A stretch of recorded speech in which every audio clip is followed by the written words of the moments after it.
Bonjour, ceci est une vidéo spéciale. Est-ce que vous voyez ça derrière moi? Est-ce que vous voyez ça derrière moi? Et alors je vais essayer de marcher pour que vous puissiez voir quelque chose. Je suis pas sûre que ce soit mon tour.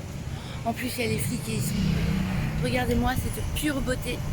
On va d'abord filmer et je vais tenter de vous expliquer l'histoire juste après. Voilà. Donc ceci, avec des dollars. Je vais essayer de faire un petit... On est dans un quartier très spécial, un quartier très populaire.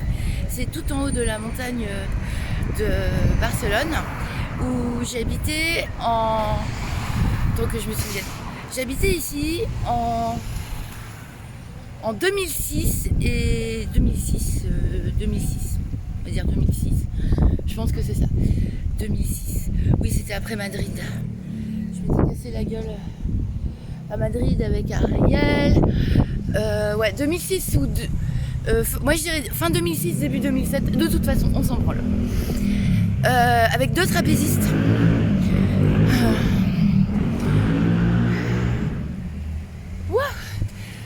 Voilà, bon.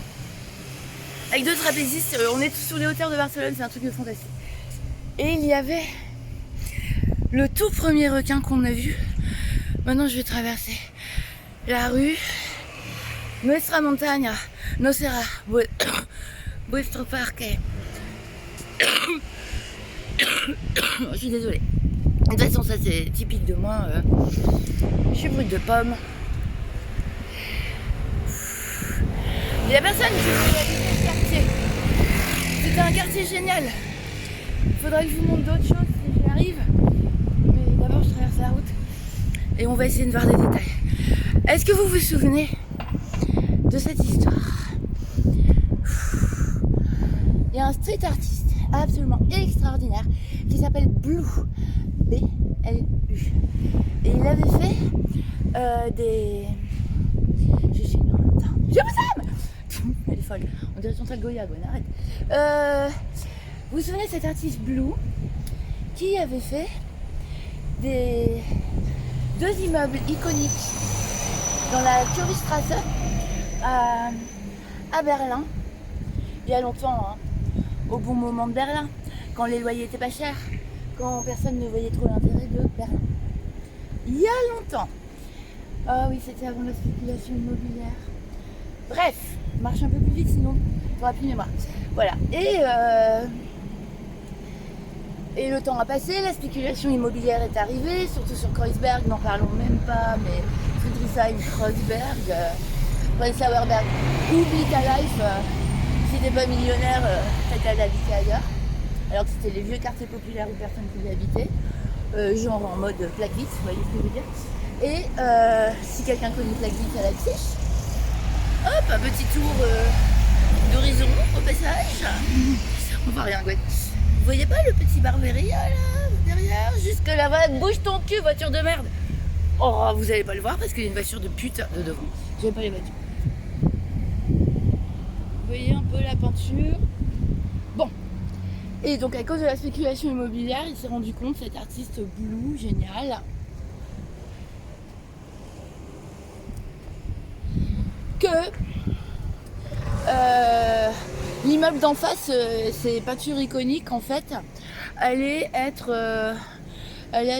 mises en vente ou relouées vachement plus cher à cause du fait que il y a ces peintures et du coup ça faisait ils voulaient pas du tout que ces peintures participent à la spéculation immobilière berlinoise, vu que c'est pas l'esprit du street art, tu vois.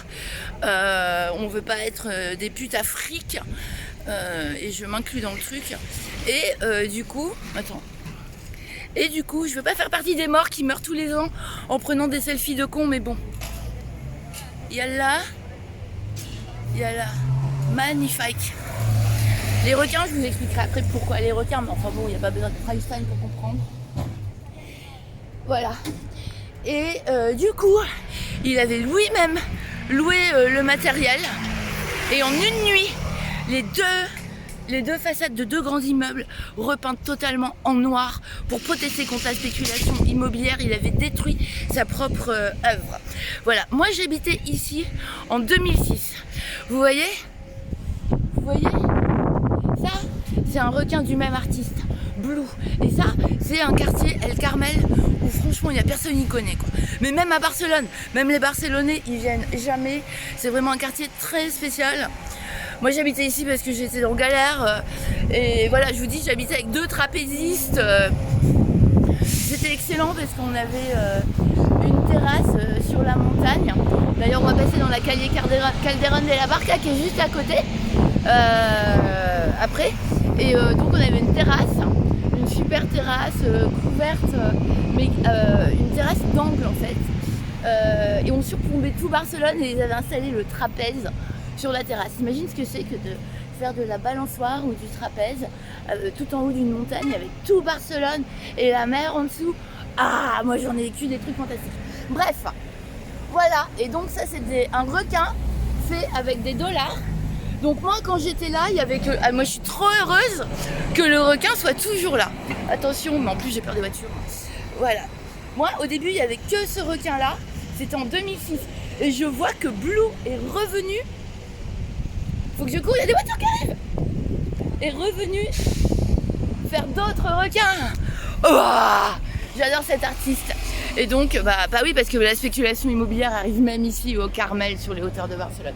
Donc le requin, comme vous pouvez le voir, est fait avec des billets. Et putain, respect pour cet artiste Blue, BLU, retenez son nom. Quoique il s'en fout complètement que vous reteniez son nom ou pas. Entre connaisseurs, on se comprend. Voilà, c'est Gwen au Carmel, je suis trop heureuse d'être là. Voilà, maintenant je vais prendre un petit peu mon ancienne rue, calle Calderón de la Barca. Et après, j'irai me taper un joli petit coucher de soleil sur le haut de la montagne en regardant Barcelone, ici-bas.